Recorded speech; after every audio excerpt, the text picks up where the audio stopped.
Hi, I'm Arinder Bhullar, Hi, I'm Shiv, Rura. and this is the Arinder Bhullar Podcast.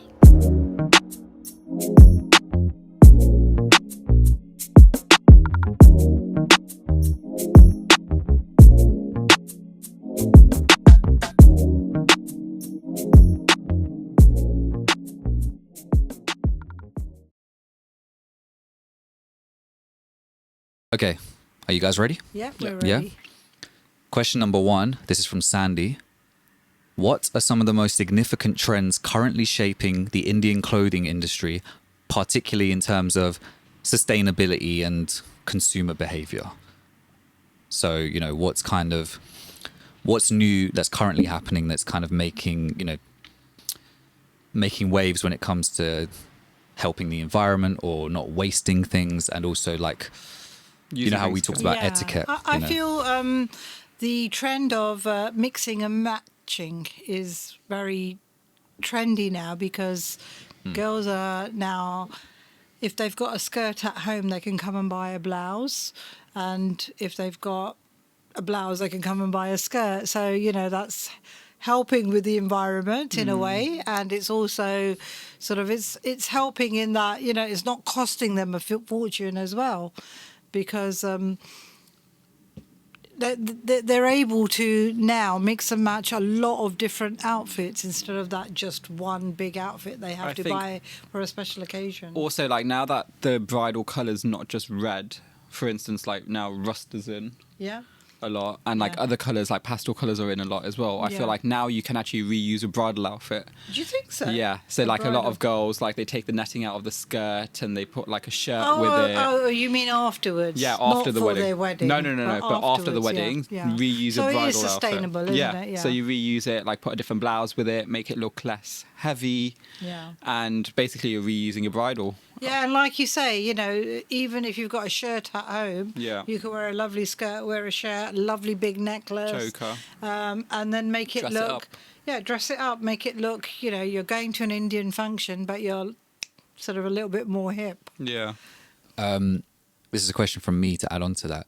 Do different colours, I know if it comes to different materials, but, some might be more expensive to make, or some might be worse if you waste them, I guess. Is that the same with like colours? Like, are some colours like, do you know anything about how the materials are made? What goes into them? You have silk, the pure. Pure silks are very expensive. Pure chiffon, pure georgette. That's the kind of fabric that's dyeable, so it's more expensive. So if you wanted a particular colour, like a customer can walk in with a pair of shoes and say, I want my blouse matching my shoes, and we can match it up, dye it. But if you go to a market and buy like fabric that's already pre-dyed, it's much cheaper. So you can make it's almost like a fake silk. So, it looks like silk. It's not, but you can't pick a colour. Right. Okay. Yeah, that's interesting.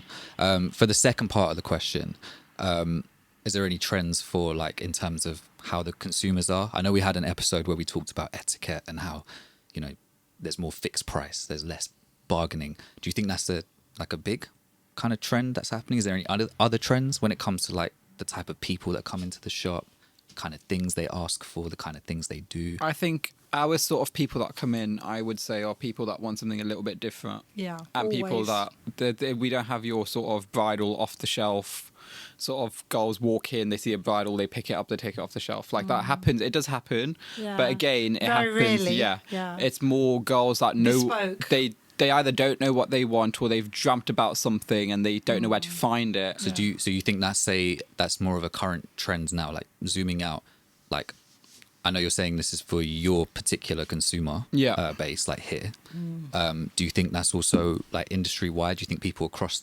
the board are not necessarily as in the consumer, so girls in general, are they asking for more bespoke stuff compared to before? Are they asking for more quirky things? I think nowadays girls are going literally, we've spoken about it before, I feel like girls are just going for what they see. Yeah. Okay. So girls... But you have that particular customer, that girl with the vision, who'll say, I know what I want for my wedding, and, can you create it for me? But then you have this sort of like sort of tunnel vision, where they feel a wedding lehenga is a wedding lehenga and that's what I want, and that's what they it know should what they look want. like. But again, there's a difference between that as well, because I think there's your customer that sees a wedding lehenga to be a wedding lehenga, but then there's also a customer that's very simple. Okay, so you don't think there's too much? So back in the day, like Arinder, if there was, let's say 10 years ago, 15 years ago, do you think it's any different?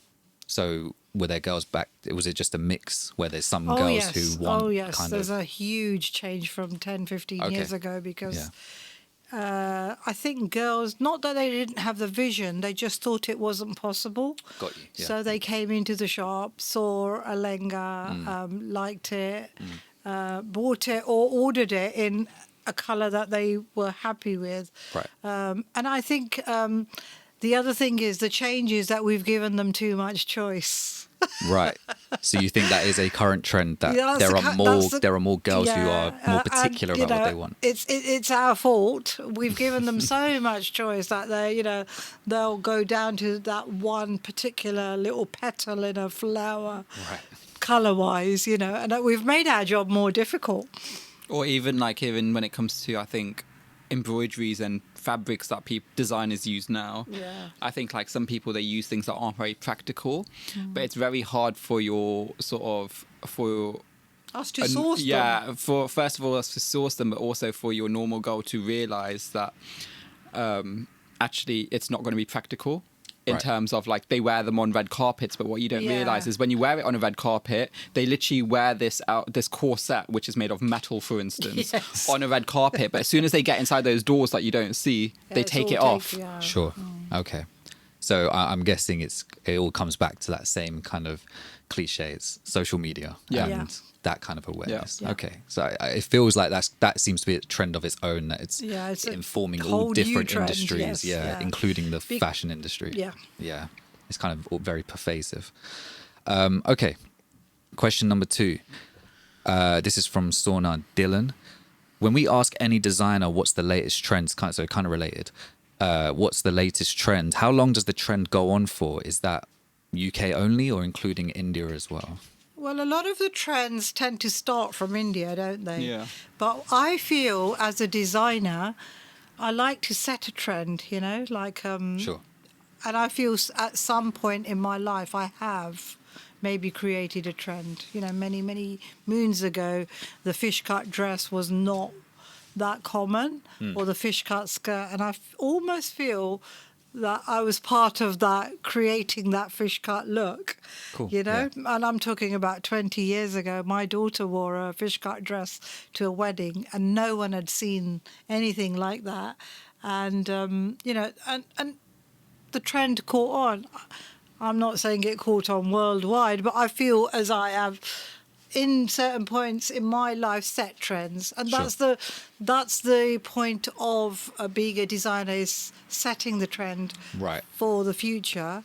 But trends don't disappear. I mean, they last. Like if you look at different decades, the 60s, the 70s, 80s, 90s, those trends stuck for a few years. They don't just change over 1 year or 1 season. Trends then. Like the corset, how long has that been going for? Centuries, and we're using corsets now. Yeah. Okay, cool. So because do you think the same? Shiv? I do, but I also think it's really important. Like when we have brides in, I think we always say to them that you shouldn't just stick to a trend. So just because you see something trending doesn't mean that you should go for it. Because at the end of the day, I always feel like it should be something that you're comfortable in, and also something that. Basically, if you create your own trend, then you will look different. Otherwise, when you're scrolling through, again, social media, you're scrolling through Instagram, you're looking through magazines, every single bride starts looking the same. So if you start sticking to a trend, it becomes just this thing where you will just blend into the rest of them. Whereas if you create your own trend and you do something that you want to actually do, I feel like it might. And it's also different, isn't it? Because I don't feel there is a trend as such, because everyone likes to wear a skirt, a sharara or trousers. All these things are still relevant. Anarkali, all these trends are now. Everything's in. It's how you how you show it off, how you want it to look. Anarkalis have been around for a long time, but then there's just different placements of embroideries or different ways how they're cut. So or even the I don't think anything, sometimes. even fabrics. So I don't think these trends ever die out, they just change. And you've also had customers, I've seen it for myself, that where you've also had customers that I've bought from you from Kieran's, when you used to have Kieran's 25 years ago when you started, and some of these people actually say, I still wear that skirt, or I still, it's like they don't wear the blouse because it doesn't fit, or they don't, or it's or probably, they've passed it on.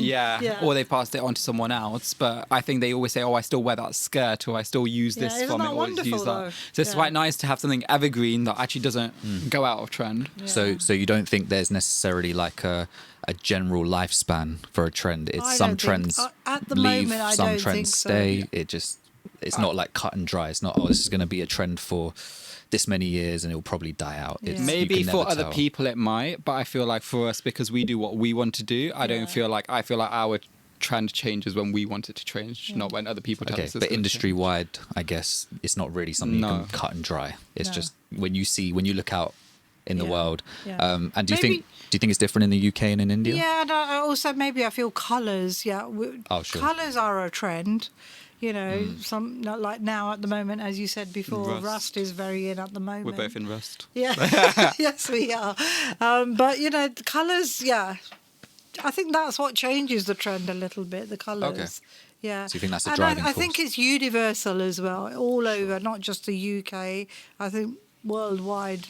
India, and as I said at the beginning, I think India is the one place that sets the trend almost, especially when you have the Bollywood movies. Yeah, because all our clients want to look like the Bollywood actresses, or they see something in a movie. So you think that feeds into the UK, like the trends in the UK Instagram, as you said, Instagram is a huge thing, and we all feed on Instagram, don't we? Unfortunately, it's the thing that is the trend, really. Do you know what I found really strange is that actually, like a good couple of years ago now, my dad went to India, and he was like, flared trousers. He was like, Shiv, you need to get some, because I used to wear skinny jeans. So he's like, you need to get some flared trousers because they're going to be in, like English flared trousers. And I was like, no, they're not going to be in. Like, I don't know what you're talking about. That's what you wear now. You know nothing about fashion. And now it's weird because from this year, I've worn nothing but flared trousers. Like, I wouldn't even look at even skinny your jeans. dad's. Yeah. It's true. So basically the vibe I'm getting is that it's sometimes fairly unpredictable. You don't always know when something's going to be evergreen. You don't know when something's going to die in the next month or whatever else. And I think bad fashion dies. Bad fashion dies. It's like printed lenge. They've been in for so long. They've been in for about a few years now. It's good 7 years, I would say. And prints are still very hip, aren't they? Yeah. Okay. To add on to that, do you think, or have you seen anything where a trend has been set in India, it's fed into the UK, but then it's maybe died out in one space but continued on in another? Let's say it had a short run in the UK but continued being fashionable in India, or vice versa. Sorry, Shiv, I'm going to say, I feel like the very traditional classic Indian silk saris are very fashionable, and they have always they are the classic Indian sari from many centuries.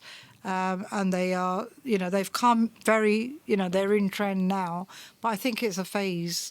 I think they'll go. They'll still be in the background, but I don't think it'll be a big thing.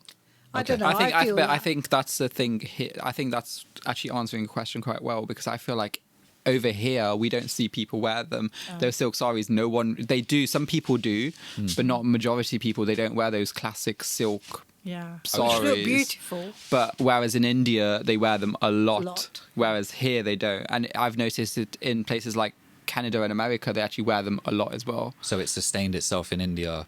It didn't really have a run here. Yeah. Interesting. Okay, so another question. I thought this one was quite interesting. Maybe something we may have touched upon in some of the early episodes, but I'm not sure. This is from Ria Marley. What I always wondered was, why is it socially acceptable to wear lengas where you're practically showing a lot of skin, But as an Indian girl, if you wear a crop top normally, it's frowned upon. Yeah, we have touched on the subject before, but it's as I said, it's not a good thing. You know, it's not. It shouldn't be relevant. You know, and you do see these aunties my age who will wear, you know, the sari that is showing, you know, their stomach, but they'll frown upon someone who's wearing a crop top and say, you know, she should not be showing so much skin. But I don't understand it. I think it's just an Asian thing, isn't it? It's strange because like it's like when you wear like, say you were to wear like a salwar suit or a lenga and you don't wear a chunni. Like for instance, like my sister, if I give her a lenga to wear and I don't give her, like one of my sisters will wear one without a chunni. The other one, if I give it without a chunni, she's always like, no, I need a chunni because I feel a bit naked. Yeah. Right. Do you see what I mean? So when it's an Asian outfit, but bearing in mind this other sister will wear, like the same one who said that she needs a chunni will wear a crop top and a skirt, but she won't wear a lenga without wearing a chunni. Yeah. So they feel a bit naked not to have that sort of piece of fabric. We're just programmed like that. I think it's just set in way. Yeah. But it's not. I don't agree with it in terms of judging someone for wearing. I understand what you're trying to say. It's you don't judge someone for just what they're wearing or what they're not wearing or whatever else. But it's interesting how, like you said, if they are in a Indian outfit, they feel more naked, showing the same amount of skin. And also, I think we've moved on now, like the next generation, like my generation now. I wouldn't look at one of my nieces or my granddaughter or anyone and say, oh, why is she wearing a crop top? Because it's just natural. It's the norm. Sure. You know, but maybe the generation above me might think, you know, cover yourself. Right. I guess maybe because the Indian wear looks different and it's it feels like there's more on you in general, that even when there is some skin showing, this is just from me as an outsider. No, you're right. I think you're right. It gives the perception that there's less showing. I guess for that generation above yours, they see crop tops and maybe more Western wear. There's already a bias against that, but also it just looks like you're wearing less in general. And also, as we've said in another podcast of ours, is when I even find it offensive when girls get too deep and you know they're showing too much. There's a level. When you're out with friends, it's different. When you're with family, I think there's still that discretion and that respect that you should keep. That you know, I'm with family, my dad or my uncles or my brothers or you know whoever. I think there should be that level of respect. Okay. Yeah, I mean, I don't mind deep tops, but it's when they go too deep or too deep wherever. Sure. So you know, there's a level. I think there should be a cut-off point. I always see it as I always see it as just in a stylist point of view. Yeah, I always see it as if it's like very booby. I don't think there's anything wrong in going really deep, but I think if it's very booby, then you don't show the leg. Do you see what I mean? Right, there's like a give and take. Yeah, so to keep it classy, what I say is I say if you go booby, you don't show leg. If you show leg, you don't go boob. Do you see what I mean? Right, okay. So that's like, I think it's like balance. There's a balance to make it look classy. I don't agree with you. I don't because I just feel, yes, if you're very booby, go out with your friends, go and enjoy yourself, have a nice time. But if you're sitting, if someone booby came and sat in front of me, I'm a woman, it's just not relevant.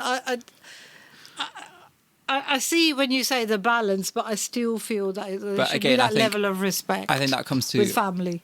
I think that also comes to like body type as well, though, in terms of like, obviously, if you do wear something really deep, it should suit you to wear something really deep. Yeah, if you're very booby anyway, and then you wear a very deep top and you're showing a lot of cleavage, I just don't think it's appropriate.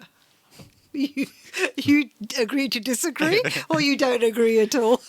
Well, maybe that's a good thing that you two are in this kind of partnership, because it's a kind of bridging of the gap, because it's normal to have, I guess, we're not always going to agree on things across generations. Because when we're designing, you know, Shiv will say 14, 15 deep, and I'll go, no, 10. He'll go 11. Like, we come to a reasonable compromise, you know. But I find that part interesting when you bring the numbers in, because then it makes me wonder, okay, well, how have we decided these cutoff points?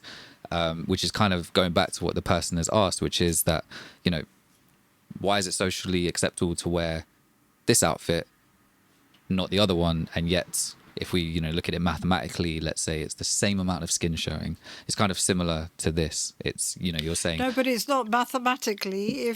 I mean that only in terms of, like, let's say you find out it's the exact same amount of skin. I was going to say, if you go any deeper than 14, you're not basically wearing anything, because there'll be no joy in. But what I'm saying is that, you know, it begs the question of, you know, where do we decide the cutoff point? What is too much skin? What is not? For me, I'm not even going to name a figure. I just feel, depending on how Shiv said how big you are as a woman, you know, how there's got to be a cut-off point when you measure someone, sure, and you feel they look respectable. But if they say, I want it deeper, I'm happy to do it. Right. It's up to the customer. My clients, if they want to look, you know, sexy and deeper and wider, whatever, I'm happy to go with it. But I'm just saying it depending on where you are and who you're with socially. I don't find it acceptable socially. I just find it I see what you mean. uncomfortable. I see what you mean in terms of, like, I see it in a way of, like, if... It's weird because I think there's a different sort of outfit for each occasion that you go to. In terms of, I'm saying in terms of, if you're going for a dinner, I wouldn't then, like, for a dinner, I wouldn't say to wear something that is so deep cut, because then again, when you're sitting down, your boobs will literally be on the table. Do you see what I mean? So that's not really dinner appropriate, I would say. I would say you can still go deep, but you don't go for something that's obviously then you're pouring out of. Yeah. Right. In terms of, so I'd say, like, but if you're going to a cocktail event and you're standing, then you can go deep, because you're not going to be... And you're not going to have your dad by your side. But you know what I mean? If you're going to a cocktail, you know, it's a little bit more... It's a different environment. But I don't... We're always going to agree to disagree on that. But I think it's also, you know, there's always that question of... We touched on the Gurdwara rules in one of the episodes. It's, you know, you could wear certain things maybe when you go out, but then I guess it's about adhering to the environment. I know a bar or cocktail bar might not necessarily have rules like a Gurdwara does, but there's almost like social rules. I understand why the Gurdwara has rules, because you have to be respectable when you go to a place of worship. I went to Rome, you know, and when we went to the Vatican, we were told to cover ourselves. You know, we couldn't wear sleeveless. You know, we had to be respectable, and that comes across every religion. I'm not just saying the Gurdwara or the Mandir or, you know, Masjid or your church, wherever. I think God's house is a house of respect. Yeah. So I think you should respect religion. But I think that speaks to Shiv's point, which is when you're at a bar, it's like, that's what I mean by rules. It's like they have their own set of rules. They're just unwritten, which is kind of, that's the environment for it. Yeah, and, you know, pour out whatever you want. This is acceptable here, if you so please. Yeah, if you so please. Yeah. So I guess it's an interesting conversation, because it's, especially in our community, when it comes to what's socially acceptable and what's not, and then who has decided these things, and then you see the way it's changed, even between you two, talking about when you were throwing the numbers out. I can't remember the numbers. We're always going to have a generational disagreement, because, you know, Shiv is from a different generation to me. He's a young, you know, still, you know, his thoughts are very different from how I've grown up. Of course. With my parents, and I'm almost been programmed that way. We're all programmed in a certain way, but we evolve. I've evolved. Even my mother has evolved from what she used to say to who she is now. We've all moved on, but you know that's part of growing up. Part of it, and I think as individuals we grow up, but as a community we grow up as well. Yeah, and I absolutely. think we shouldn't also underrate some of our elders in our community, because not at all. my daddy's grown up and evolved as well, and these things do happen. She's not necessarily going to be okay with you wearing crop tops and whatever else in the Gurdwara, but she still has changed her mind on things. So we all grow equally, and I think maybe it's a good thing. It's a good thing that we have generational clash in certain areas, because it breeds these kind of conversations. So that was a really, really good question, because it opens up a lot of other questions, and especially in kind of the fashion world. This one was sent by someone, it was anonymous, and this one I think was related to the body image episode that we did, so episode 2. If you haven't yet listened or watched that, go and check it out. So the question is, your discussion on plus size and fair skin representation is an important but already well covered topic. I'd love to hear more about underrepresented aspects, particularly regarding men. For example, in the Asian bridal community, the ideal male model is almost always tall. Why is this the standard, and how is that set? I also had a thought related to this. I found this interesting because I didn't really know or think about this. Bollywood has many successful A-list actors who are of shorter stature, and yet there's an underrepresentation of this when it comes to the Asian bridal fashion industry. So I guess there's like 2 questions in here, or 2 or 3. So how comes the ideal male model is tall? And then the second part would be the Bollywood. How are we setting how ideal, tall, what is the ideal height? Who sets that as the standard? And then 3, you have one set of representation with Bollywood actors, and then on the other end it's, oh no, but our men look like this. But then in one hand, our men look like that. It's like, well, which one is it? Is there a balance, or should we even be striving for a balance? Or I think we should. Ahead. We definitely should be striving for a balance, because, yes, tall men do look good in certain outfits, but shorter men look not good, just as good. Right. I've seen recently on the catwalks there have been shorter male models. I was just going to say, like, male models, they used to be, like, if the girls were a certain height, the guys would have to be, like, over 6 foot. Now, I would say on catwalks, the guys are, they're coming to, like, 5, I would say 5'11", 5, I would say, up to 5'8" now. So they are going, it is going, like models are getting shorter a little bit, and they are being more accepted for it as well.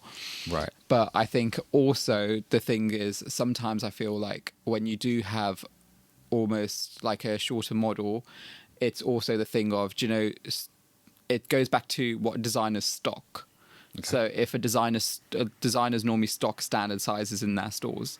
So if a designer stocks a standard size in their store and a shorter model was to wear that, they wouldn't.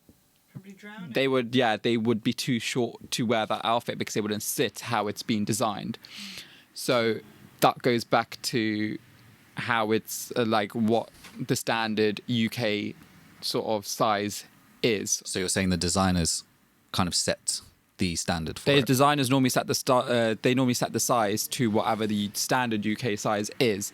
And I know people are going to be like, there shouldn't be a standard UK size, but in order to if you have to create a collection, you have to have some sort of sizing. You can have some pieces bigger, some pieces smaller. You definitely can. But that's the beauty of our, a product, is that we can make it to any size. Yeah. From the shortest guy to the tallest guy, we'll make it bespoke, made to measure. So is this? I feel like this question's more aiming towards them talking about seeing models rather than them seeing a piece in a store. Yeah. Do you see what I mean? Yeah. So I feel like, I think the question stems from the idea of what standard people go to a bridal show for is, a lot of the time to see the outfits, and it's a lot of the time women go there to see what they want to wear for their own weddings, but then men do as well, and women will go to see what they want. If the men don't go to the shows, they will go and look for them. And I guess the question may be trying to ask, like something you said, the designers set this standard sizing. Are they just making these pieces and it's just, okay, well, we just make them at this size? Or are they being influenced by what the culture is saying, which is No, we need them as designed? a designer, I'd say no. Okay. I don't think anyone sets a standard of, let's just create for the taller man. Okay. We don't. We have the shorter jackets, the mid-range, the longer jackets. So, Okay. It's more about lengths, isn't it? If you do create a longer jacket, I always feel like if someone was to come in store and they were like shorter, if they did try on a longer jacket, we can always fold it in take it to up, show them that, this is what it can look like. Do you see what I mean when it's made to order? Because obviously this is our sample piece. Yeah. So that's our sample piece. So we can take it in and be like, this is what it can be like. Take the sizing in as well to be like, this is what it can look like. Whereas if it was a short jacket and a taller person was to try it on, then that's discriminating. Show them. Yeah, then that would be discriminating. They would say it's discriminating against the taller person because the jacket would be shorter. So I guess it's easier to kind of tailor and change if there's more of it. Yeah. I guess. Yeah. So a lot of like I would say it's that thing of doing bespoke where they can see what it looks like on, but then you can make it to any size. Okay. But you as I'm just going to go on to that little Bollywood thing you said. Sure. Most actors are. You're right. They're not very tall. Yeah. The tallest actor in Bollywood is Amitabh Bachchan. How tall is he? He's 6'3" or 4". Okay. He's one of the tallest. There might be taller, but as in all the famous actors, all the Khans, they're all 5 foot something. And I've met some of them, and I've seen Shah Rukh, Amir Khan. Both of them are not very tall. Right. They must be about 5, 8, 9, 10. And the screen makes them look taller. Of course, yeah. And when you see them in real life, they're not. Okay. I guess another question off the top of this is, has it, I don't know if you know the answer, but has it always been this way, that models have just been tall? I think the whole culture of catwalk, catwalk from models. the beginning, it always has been tall. It's almost like a hanger that carries your clothes. Forget it being a person.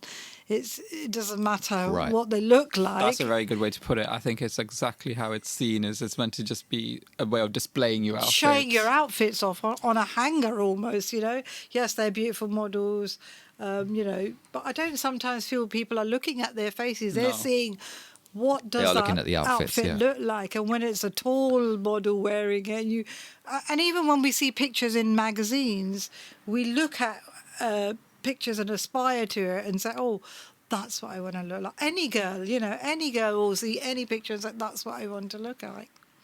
Okay, so do you think there's something that you said earlier, which was about if the woman is a female model is taller, usually I guess they want the male model to at least be as tall or taller. Yeah. Is that the standard practice? It is. And again, that comes from, I know what you're going to ask, and that comes from, again, you can say it comes from society, whereas like it's one of those things where the guy is always meant to be taller. Yeah.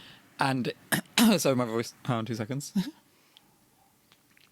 And if we weren't to do that, I feel like if on catwalk we weren't to do that, I feel like then we would get a lot more, not a lot more, but we would also get hate online for not doing that. No, I think that's the wrong word, Shiv. Not hate. People will probably think, is that real? I think are you saying if the male model was shorter than the female model? Because no, people would think it's unusual. I don't think anyone would say put hate towards it. I don't know because there are a lot of couples now where the girl and the boy are all the same height. Because I don't know, girls seem to be taller nowadays. I'm not saying about real couples. I'm saying in terms of like how people would watch the show if they were to watch it online. I feel like they would literally. It's not about any real couple because yes, it doesn't matter if a guy's short or taller. When they're looking at someone on the catwalk, they're thinking that's us. Yeah, but I'm talking about people that are viewing it from like online perspective. I feel like a lot of people are quite quick to jump behind. You mean on social media if they see like a people reel are very about quick to jump show. on social media and be like, oh, you need to do more of this, or oh, you need to be more of that, or why is they would straight away be like, why is the guy shorter than the girls? But isn't that positive feedback? You'd find out if like when you do your catwalk shows. like you're one of the judges who picks the models. Yeah. When you do your catwalk shows, wouldn't it be good to put that to the test on the catwalk and get feedback and see what, because not everybody is. It's not your ideal couple isn't the girl who's shorter and the boy is taller. Some of them are of the same height, and some of them are maybe the girl can be that little bit taller. Why not? There's nothing wrong with that. I'm just saying, like, online, it's one of those things, like, it's very hard to navigate, because online I feel like people are very quick Judgy. to jump behind a keyboard. Yeah. Like, for instance, we had, I'm not going to say which show it was or what was happening, but we had a model who was, who just, his walk wasn't as masculine as some of the other models. And underneath some of his videos, people were really rude, like very rude. That's not nice. So in terms of, like, I think people should think when they exactly, but people online don't, because they just see it as a platform where they can just type whatever they want to and get away with it, basically, without anyone knowing who they are, because they're behind these blank profiles. So I feel like it's one of those that it's almost like we kind of have to protect also ourselves, and we also have to protect the people that we're bringing onto these shows for even their mental health, because if that model was to read how horrible would that be for this model to read that, and it affect their self-confidence, affect how they view themselves, everything like that. So I think it's true. My question to that would be, do you think then the industry could do more to protect those models? Like, should you be kind of working towards pleasing this faceless online crowd who could potentially call you out on something, even if they represent a silent minority, silent majority? How do you mean? How do you mean by pleasing them? So what I mean is, you're saying we almost have to protect ourselves and our models. So then we don't do something that may potentially be controversial in the potential that you could get bad feedback. But is there more that the industry could do? Maybe could you have counselors for your male and female models, because they are putting themselves out there. It's part of the industry that people will look and judge. Maybe the industry should focus on. I feel like with actors, isn't it? It's the same thing, isn't it? It's the same. I feel like they there have is, these people in that terms help of like they do know they have like. They can come and talk, like, obviously the counsellor thing, that is a really good idea. But in terms of, like... they're public figures, aren't they? They almost become public figures. They are. And in terms of, they know they can come to speak to us about things. And they know that we're, like, as a team, we're very open. Even on shoot, we are as well. Yeah. Like, we're very open as a team. So if they have an issue, they can come to speak to us quite openly and things like that. Sure. But also, I feel... It's going back to, like you were saying, about we're being scared about where we represent something that's a bit controversial. I feel like some places in England are a little bit more open to things, such as London and things like that. So we then try to showcase those things in London and I know you're going to say try to educate places that aren't, but you have to do it slowly. You can't just go in there, all guns blazing, throw it in there. Well, actually, I wasn't going to say that. But what I thought you were by your face. No, what I was going to say was, would it be more useful? Not useful is not the right word, because you're right. It has to be slow change when it comes to things like that. It's like you were saying about your daddy, and like you were saying about your mom. Yeah. It's that thing where it has to change. Evolve. It has to evolve slowly. Like you have to give it time. And you have to take every small win as it comes, and not just try and look for the big wins. I guess then my question would be, then how would this slow kind of thing? Do you have any? It's okay if you don't have an idea, because even if you see on the catwalks now, they're bringing people that have special needs. Yeah, right. And people are accepting that, which is brilliant, because not everybody, can have the perfect figure or the perfect, we're talking about colour, we're talking about size, we're talking about special needs, girls or boys in wheelchairs, or it will take time, but I think all these things will be acceptable. So do you think at some point the height thing won't be, just to come back to this person's question? I don't think so. You don't think the height will become a thing? I don't think so. I don't feel it's relevant now. Right, okay, interesting. But I think, height doesn't really bother me, but... like you said, does certain people, but I think it will become the norm eventually. Just to have different heights for different models, different things. Okay, interesting. So it's more, I guess what I'm getting from all of that is that it's more of a slow burn change. Yeah. that kind of evolves as time goes on. And maybe there are things that the industry could do to protect from the negative feedback, I guess. Yeah. So, I guess we'll see how that plays out. Yeah. Yeah. So whoever sent that question in, you really got everything going. Yeah. I think we've got time for one more. So I'll end on this one. This one's from Arinder Rura. I knew Arinder Bhullar. Yeah, I wonder who that is. What was the original spark that got you both into fashion? Is there a exact memory or moment that you can pinpoint which kickstarted everything for you? The whole kind of just being into fashion, wanting to style and design. Is there a particular moment? Was it over time? Did you kind of naturally fall into it? What was the original spark for it? With me, I feel I've grown up in the rag trade. So my dad had a factory, made clothes, and my mum was always very creative. You could get her to create anything. She had 5 girls, and if there was an event, she had to, money was very restrictive. So, she'd buy fabric and make us outfits, and they'd all be different, and we'd go to parties and people would say, oh wow, look at the Orchla girls showing off. But and I think is something that it's hereditary, I suppose, in a way. It's something that's come from my mum, and I think my moment, I feel, if you say was there a moment, right, was when I was getting married. I created my own wedding outfit, and I'm going back 40 odd years, and that made me feel, I can be different, and I want to be different.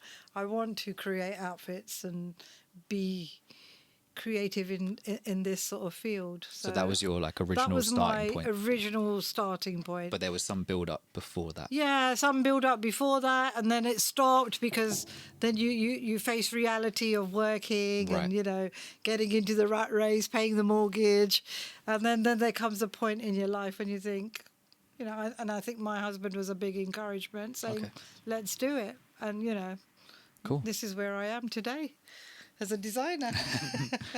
What about you, Shiv? I think mine was obviously growing up, like my mom and my grandma, they were very into fashion, I think, growing up. And when we were younger, we would always go shopping with them.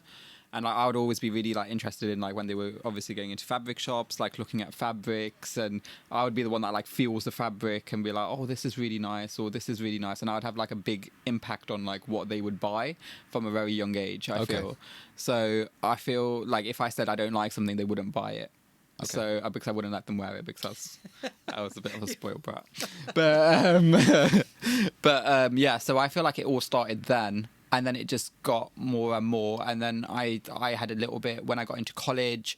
It was always, I think it was that kind of thing of it's not a real job sort of thing that kind of got to me. Where I was no, I need to try do something else. So then I tried to do interior design, which I enjoyed. And I still really enjoy doing interiors. But it wasn't for me. I realized that I did it as an apprenticeship and I was actually really good at it. So they actually, the company that I was working with actually offered me a job to carry it on, but I was still in college at that time.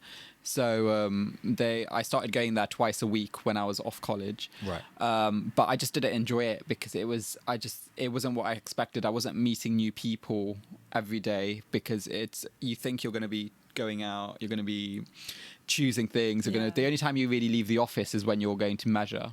Everything now is brought online, sent straight to wherever the project is. And I just didn't enjoy it. So I was like, this isn't for me. So I wasn't doing anything. And then you guys went on holiday, I think. And I just came here to help Mom in the shop. And she was looking after the shop for a little while. And I think that's when I just didn't leave. Okay. Yeah. And your mum sort of asked me and said, do you mind taking Shiv in? Yeah. Because he likes this kind of environment. And he came just for a couple of weeks. Yeah. But he's not left since. How many? 8 years, 9 years on, I'm still here. And I hope you love it. Yeah, I do. So I guess for you, it was more of a slow, snow built, what do they call it? It's Snowball kind finding of. your niche, isn't it? It's like finding yourself. It's like when people go to university, and I speak to so many people, and they're like at uni and stuff, and they're always like, oh, they changed that course halfway through because they realise that's not what they want to do. Yeah. It's like you changed your whole career, didn't you? So it's like absolutely. you realise what you want to do, and I think it's having that step to actually. It's quite. I think it's quite brave of us to actually have that step to not just think about the money aspect of things, because being in interiors, yes, okay, I'm doing well as I am now, but people like, do you think as an interior designer you'll get this much and but it's just, you can also, if you build yourself up, you can still get to where you want to get to. I think the beauty of it for me personally is coming into work and feel I'm not going to work and feeling happy. I don't find it like, when I used to work in an office, it was a job and it was, have to do it, have to go or whatever. But I get excited, especially the weekends. Yeah. We get quite excited. We get prepared for it. We get quite excited because Saturday, Sundays are busy and we actually almost feel, oh, wow, like we look for the forward weekend. to the weekend and, meeting all these people. You always know you're happy in your job when you don't want to pull a sickie. That's what I say. Right. Which Shiv doesn't do unless he's dying. And I still turn up to work and you send me home. Yeah, he'll still turn up and I'll say, please go home. But that's interesting though, because that means that it's not like either of you gave an answer where it was, oh, later in my life I got into fashion. It seemed to start from home. Family. I think it's embedded in you. It's embedded in you. Like you said, it's almost hereditary. It's like socially hereditary within your family. I think if you're artistic, like you would relate to this because of your music and stuff. But if you're artistic, I feel like it's something that you always have. Yeah. Right. And that it's not something that you would just like get overnight, or you can just like, it's like you can't learn. I think you can learn to be a stylist, but you can't learn to be good at it. Yeah. If that makes sense. Yeah. Do you see what I mean? Or even a designer, you can learn to design, but I think if you don't have it in you, then you won't go. You won't create. Yeah, you won't go far because you're you're just gonna be copying what other people are doing. Yeah. You're doing it as a business, not as a passion. Even when I was at school, college, I used to draw, art. I loved it, but I never thought it would take me to places where I am now. And then, that drawing was there, but I didn't know how creative I was. Sure. And even painting, I paint as well. And I was really scared to put a brush on a canvas because I thought, I could never do that. And it was your mum actually who took me to an art class, and I started painting, and I've never looked back because I love it. It's quite therapeutic. With a passion. It's like, even like when we like do what we do, I find it very therapeutic because it's like it calms you down. You do it in your own time. Even if you're at home, you don't turn off. Like if you have a job, you turn off when you get home. You don't turn off because I get bings. 11 o'clock Shiv's just sent me a picture. So like, I feel like it's something that you don't turn off from. It's something that you enjoy. So it's a part of your life, basically. Yeah. It's not just a job. Yeah. And it's interesting because you both mentioned something about in the past it not feeling like a real job. So I think you said that, Shiv, and then you, Arinder, said something like, I was artistic, but I never thought of it as a career or a job. Whereas I think nowadays there are a lot of artsy people who are almost encouraged too much to turn their stuff into content and sell it and whatever, as opposed to just doing it. I feel like when you're forced, like it's like if we have something coming up, for instance, like a show or whatever, I feel like you can't just you can't say, I've got this time. You can give yourself a time limit and be like, in this time limit, I need to create this or something like that. Yeah. But I feel like you can't just say, today I'm going to do it, because it's one of those where it's something that comes naturally. Do you remember that one session where we had a fashion show coming up and about 4, 5, 6 months beforehand, we thought, let's sit down and do some creating. We thought we now need to start because we're getting closer. In my garden, it was really hot. You remember the really warm evening? We sat in the garden. Wine and salmon. And we created the best collection, didn't we? And do you know what's to prove that night is on that sketch, on one of the sketches, there's still a little piece of where the salmon fell on the paper. A little grease mark. It's like how little like time capture of what we did. Yeah. But that's the fun of it, isn't it? And that's why we enjoy the job. Yeah. Yeah. Cool. Thank you everyone to your questions. Hopefully Arinder and Shiv answered them satisfactorily. If not, send the question in again. Ask it again, and throw in more, because these open up the right conversations that everyone needs, especially within our community. And I think this is a really good start for that.